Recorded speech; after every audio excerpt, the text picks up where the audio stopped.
Bonsoir à toutes et à tous, bienvenue à vous dans ce numéro de votre émission Instant Santé. Aujourd'hui, avec notre médecin ORL, Josia Sorrento, on parle de la sinusite, une affection qui a pour cause le rhume et les allergies. Elle peut durer 6 semaines, voire plus. Plus de détails sur cette pathologie, c'est tout de suite.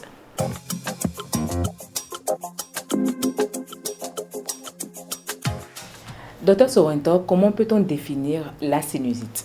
Donc déjà, avant de parler de ce que c'est une sinusite, parlons d'abord de ce que c'est les sinus. Vous allez le voir ici sur cette image, nous tous, à l'intérieur des os de la face, nous avons des trous. Ce sont ces trous-là qu'on appelle des sinus, comme vous pouvez le voir là. On en a là, sous les pommettes, qu'on appelle les sinus maxillaires. On en a en haut, ici au niveau du front, c'est ce qu'on appelle les sinus frontaux.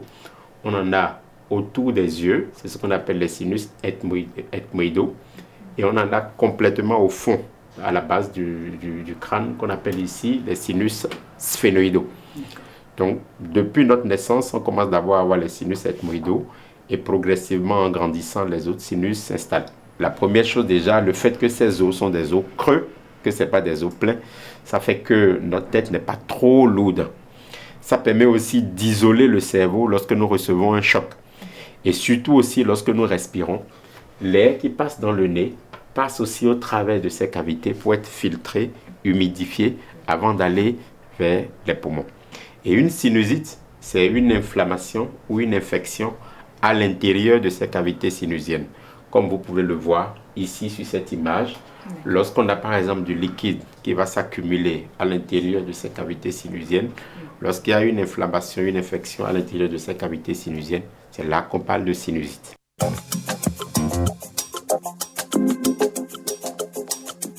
Par quels symptômes reconnaît-on qu'un patient a la sinusite? Et la sinusite, généralement, c'est après une grippe ou une rhinite banale qu'après les symptômes commencent à persister. Donc, normalement, on s'attend à ce que les symptômes disparaissent au bout de quelques jours, mais après, ça persiste, le rhume persiste, parfois ça peut devenir jaunâtre, on commence à avoir mal. Parfois, on a mal soit au niveau de la zone du maxillaire, soit au niveau frontal ou autour des yeux. On a des céphalées qui persistent et parfois, surtout lorsque on baisse la tête, c'est ce qu'on appelle le signe du lacet en médecine. Lorsqu'on baisse la tête, on a l'impression que la céphalée s'accentue. Et lorsqu'on commence à avoir ces symptômes, parfois avec une fièvre qui peut s'associer, lorsqu'on commence à avoir ces symptômes, en ce moment, on commence à se dire, attention, est-ce que je ne fais pas une sinusite? En particulier une sinusite aiguë. Mais dans les sinusites récidivantes, la fièvre et ce type de céphalée peut disparaître. Et c'est beaucoup plus un mouchage, une rhinite qui persiste avec une gêne à l'intérieur qui peut persister. Dans les sinusites chroniques, il peut s'y associer parfois une mauvaise haleine. Il peut parfois également s'associer chez certaines personnes une diminution de la sensation des odeurs. La perception des odeurs peut également diminuer dans certains cas. Et dans ces cas-là, c'est beaucoup plus dans les sinusites chroniques qu'on voit ce type de symptômes. Et lorsqu'on a ces symptômes-là, on se dit, attention, c'est peut-être une sinusite que je suis en train de faire.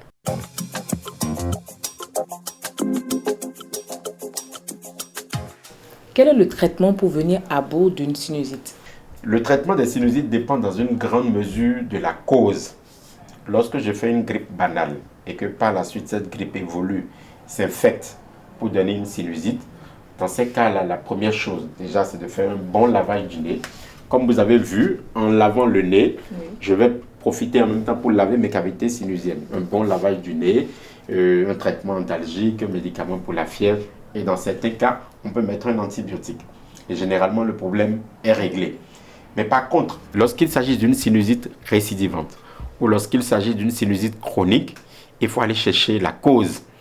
Quelles sont les causes qui peuvent entretenir ce type de sinusite? La première cause, dans nos milieux, c'est les allergies. Lorsque nous avons une susceptibilité à certaines choses, à certains polluants, nous faisons des rhinites allergiques. Donc, nous sommes sujets aussi à faire des sinusites allergiques. Donc, traiter ce type de sinusite, c'est d'abord bien prendre en compte le traitement de la sinusite. Certaines personnes peuvent également avoir une sinusite d'origine dentaire. Vous voyez là, les cavités sinusiennes, en particulier les sinus maxillaires, là, sont posées sur des dents. Donc, parfois, une dent cariée, une dent malade peut provoquer une sinusite. Et tant qu'on n'a pas traité cette dent, vous allez passer toute votre vie à être en train de traiter cette sinusite.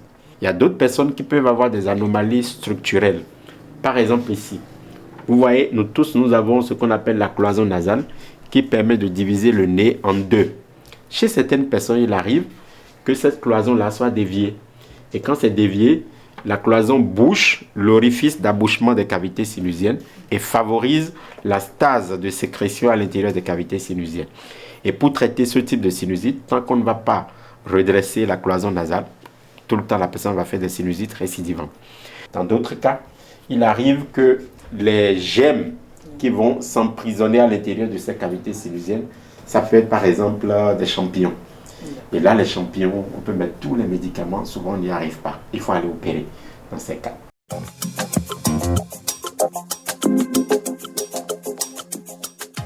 Alors, quelques conseils pour éviter de faire une sinusite. La première chose déjà, puisque les facteurs qui provoquent la sinusite, c'est déjà tout ce qui favorise une infection au niveau rhinopharyngé. Donc, les gestes barrières que nous connaissons habituellement, le lavage des mains, le port de masque, notamment dans certains environnements, permet déjà de prévenir les sinusites. Ensuite, lorsque je sais que je suis allergique, la première chose, c'est déjà d'éviter les facteurs allergisants. Ensuite, lorsque je suis en crise allergique, c'est mieux de prendre des médicaments comme des antihistaminiques qui permettent de traiter l'allergie et de prévenir une surinfection vers une sinusite. Lorsque j'ai un problème dentaire, ou plutôt une bonne hygiène dentaire, est aussi une façon de prévenir les crises allergiques. Et enfin, pour ceux qui fument, ou parfois qui sont dans des environnements où il y a des polluants, le fait d'éviter aussi l'exposition à ces facteurs polluants constitue également une façon de prévenir les sinusites allergiques. Et au-delà de tout, nous insistons beaucoup sur les soins des fosses nasales. Ici, nous avons quelques dispositifs qu'on peut utiliser pour le lavage des fosses nasales. Il y a divers types de dispositifs, il y en a plein en pharmacie. Ça, c'est un dispositif où on met de l'eau de robinet et il y a ce sel qu'on ouvre et qu'on met dedans. Et avec ça, je peux faire un lavage du nez. De façon passive, j'appuie légèrement et ça coule de l'autre côté. Ensuite, je passe de l'autre côté et je fais le lavage de l'autre côté également. Donc, les soins des fosses nasales, c'est primordial. Mais dans la prévention, nous allons rappeler les gestes barrières que nous connaissons tous, notamment les soins, le lavage des mains, le port de masque en fonction des environnements. Certes, il y a la Covid, actuellement, la pandémie diminue. Mais les gestes barrières demeurent toujours utiles pour les autres types d'infections rhino-sinusiennes que nous avions toujours eues depuis toujours. Nous allons beaucoup insister sur ça et insister aussi sur l'hygiène dentaire. Merci beaucoup, docteur. Chers téléspectateurs, retenons qu'une bonne hygiène bucco-dentaire s'avère nécessaire. Aussi, le respect des gestes barrières. Ce sera tout pour ce numéro de votre émission. À la prochaine pour notre rendez-vous.